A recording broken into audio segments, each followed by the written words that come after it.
My name is Julia, and I am in China, more specifically Chengdu.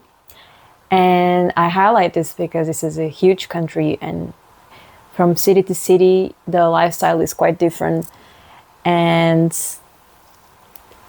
I am saying this already out of experience. I had this script to follow, more or less, to know what to say, but I kind of lost it, and I just don't have the time right now to rethink everything I'm gonna say. So I'm just gonna go with it.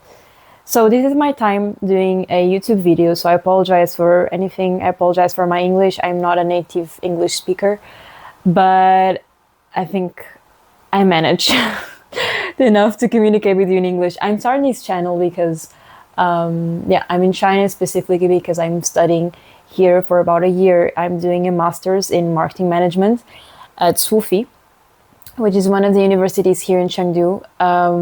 And I struggled to find some information regarding not even just the university, but the city in itself. Like Chengdu is not a really, I would say, popular city among foreigners, especially not in Europe, from what I've seen.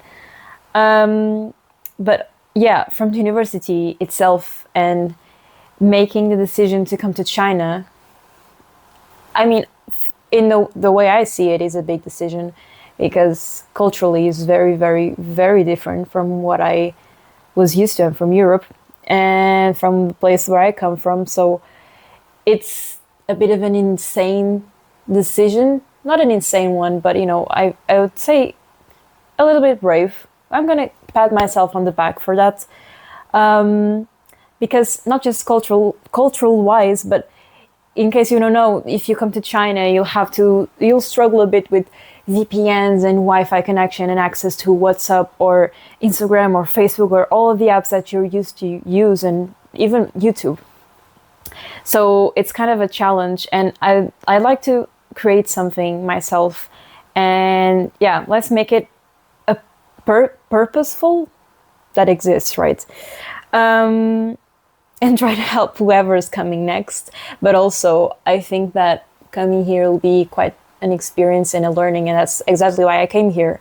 I want to learn more about this culture and also about this market. I'll get to it in a second. And yeah, I want to find a place to kind of share my learnings if I'm able to, be committed to this. So yeah, so first maybe we can start by asking why China. So I'm from Portugal, and in my university I had a couple of options to do a double degree master's. A double degree is basically you have 2 diplomas, 2 masters, but you do it like in 2 years, 2 years and a half. And I had the United States, I had France, I had Indonesia, and I have China.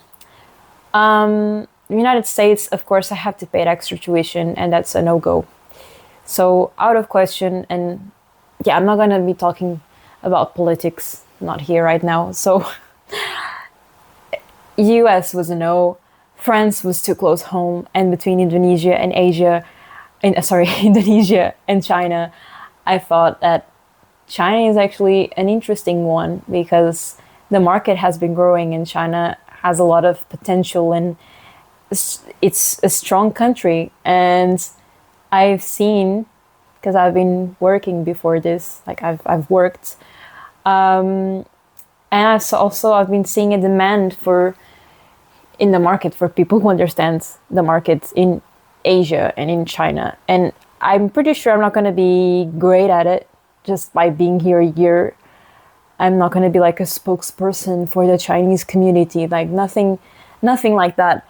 But yeah, getting some kind of knowledge and learning a bit of the language, because yeah, that's another point I must say. I must learn a certain level of Chinese to get my degree in this university. But yeah, like, where was I going with this? Oh yeah, why China? So yeah, that's basically why I chose China.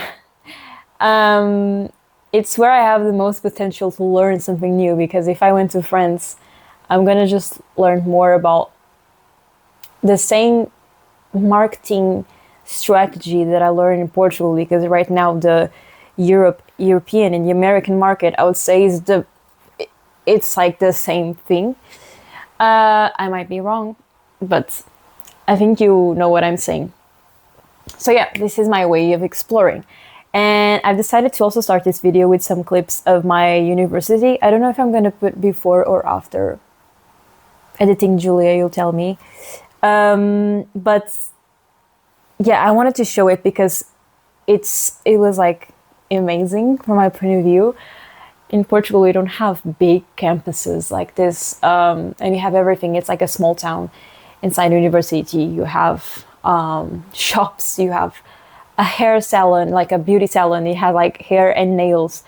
It has coffee shops. It has delivery points. It has a lot of canteens. It has the gym. It has the dorms, and it feels huge. And of course, also has classrooms. The boring, but yeah, people travel inside the campus with bikes, or like scooters, not bikes, and bicycles, and yeah, it's just like crazy. And what else can I say? I don't want to go into too much of a detail, but yeah, I guess that's a small introduction about me, what I'm doing here. I'm sure I forgot something. Oh, I might add, this is not a dorm room, okay? This is an apartment which I rent with a roommate who's also Portuguese. And we did start a podcast, but it's in Portuguese, and it's like just talking too much about too much. It's more like an audio diary. So I would recommend you listening to that if you don't really know us, because it will probably be boring for you. But I might keep some highlights here as well, if it makes sense. So yeah, I guess that's it. I hope to see you around. And if you are thinking about going to China, do tell me where. And I hope to see you around.